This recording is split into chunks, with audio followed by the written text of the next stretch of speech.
सभे मन के यीशु मसीह कर नाम से जोहार, धन्यवाद और स्वागत। आओ हमरे मन प्रार्थना कर साथ महान परमेश्वर के धन्यवाद देवब और परमेश्वर कर महिमा करब। हे अबा परमेश्वर, आज कर ई सुंदर कार्यक्रम लागिन और ई सुंदर समय लागिन जेके रावरे हमरे मन की दिली बहुत बहुत धन्यवाद। आज कोई भी छूछा वापस घर ना जाओक, मुदा शांति कर भरपूरी अनुग्रह और आशीष के पाएक जाओक। हे अबा रेडियो कर चाइरो बटे रौरे अपन उपस्थिति के देव बचन के बेस लेखे शोभे मन बुझेक पारोक। सब किस्म कर बंधन और रुकावट पीड़ा के रौरे दूर कर देव। कार्यक्रम कर आखिरी तक रौर उपस्थिति के हमरे मन चाहिला। धन्यवाद कर विनती यीशु मसीह का नाम से मांग थी, आमीन। पिछला कुछ कार्यक्रम से हमरे मन आत्महत्या यानी सुसाइड कर बारे बातचीत कर थी। आदमी मन आत्महत्या काहे करे ना, ओकर कारण का हो सकेला, कैसन किस्म कर आदमी आत्महत्या करे ना। आत्महत्या कर चाह राखे वाला आदमी के हमरे मन कैसे चिन्हेक पारब, कैसे ऐसन आदमी के रोकल जा सकेला। युवा युवती कर बीच में आत्महत्या कर दर कैसे कम हुई, माँ बाप और शिक्षा दे वाला शिक्षक मन का करे चाहिए, इस सब विषय के हमरे मन के चर्चा करना बहुत जरूरी है। आत्महत्या के संबंध में 4 भाग में आदमी के बांटल जा सकेला। ई भाग में से कोई ना कोई भाग में रौरे भी शामिल हो सकीला। पहला जे भाग है यानी पहला वर्ग कर आदमी ऐसा होए ना कि उके आत्महत्या से कोई दरकार नखे, कोई सरोकार नखे, उनकर कोई भी भाई बंधु आत्महत्या नहीं कर है, वो इकर बारे में कभी सोचबे नहीं करेला। लेकिन आजकल युग में ऐसा भी नहीं रहना है। हमरे के सब किस्म कर बात के जानकार होना जरूरी है। दुनिया ऐसा आ जाए कि छुआ पुता मन कोनो नहीं कोन बातों से निराश होवत हैं, जबकि सब चीज़ संसार में है। हमरे जे युग में जिए थी सब चीज़ जल्दी जल्दी हुआ थे।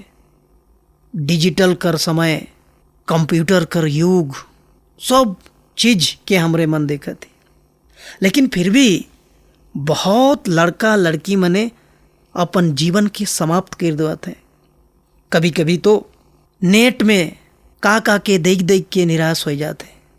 और हमरे माए बाप अगर इकर बारे में चिंता नहीं रह तो आवे वाला दिन हमरे लागिन बहुत कांदे कर दिन हुई।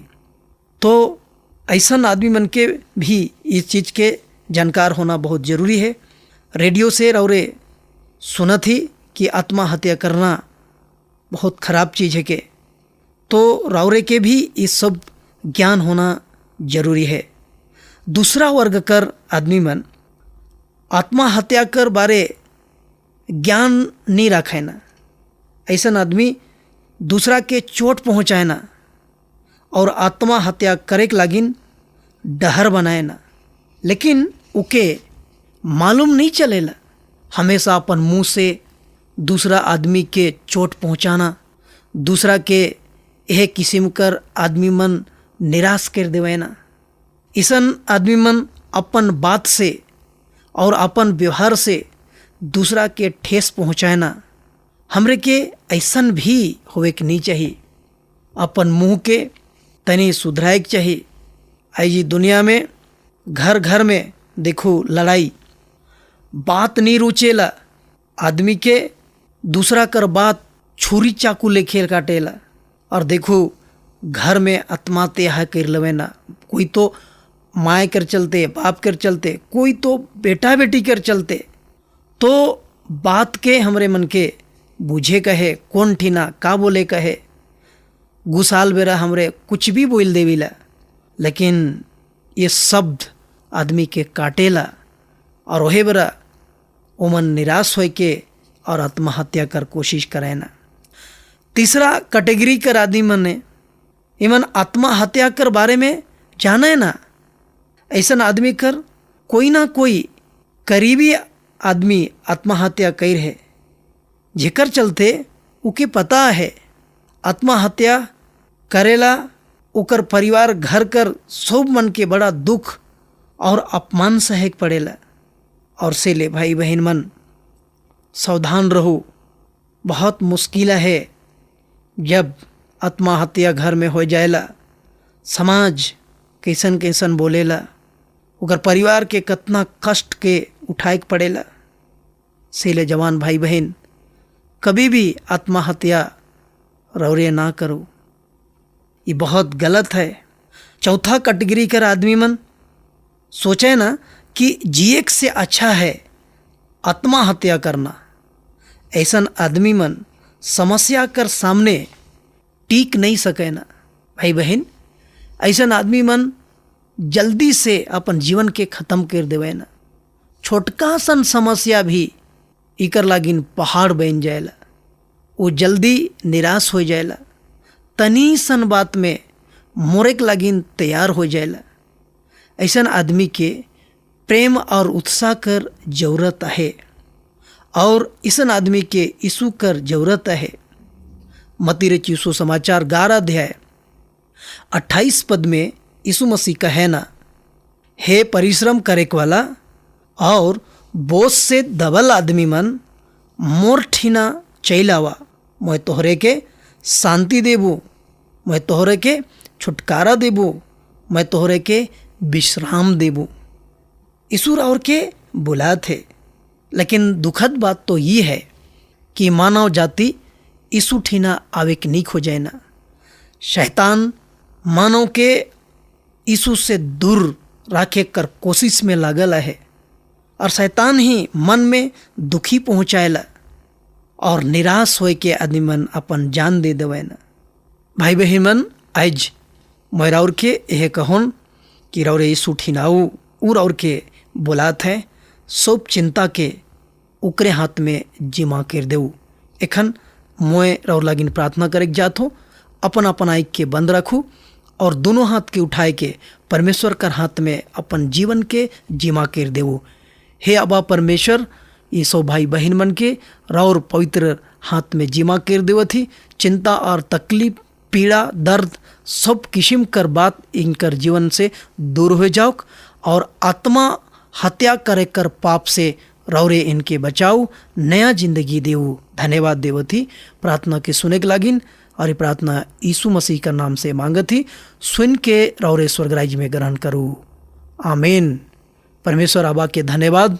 अगला कार्यक्रम में फिर हमरे कर मुलाकात हुई, तब तक से रौरे अपने ख्याल रखूँ, प्रार्थना करूँ और प्रभु यीशु का डर में चलते रहूँ। सुबह मन के जोहार।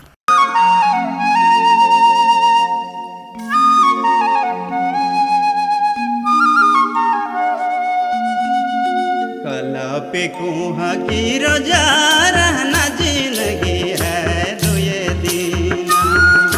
कला पे कुहा की रोजा रहना जिंदगी है दुए दीना।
पाछे कोई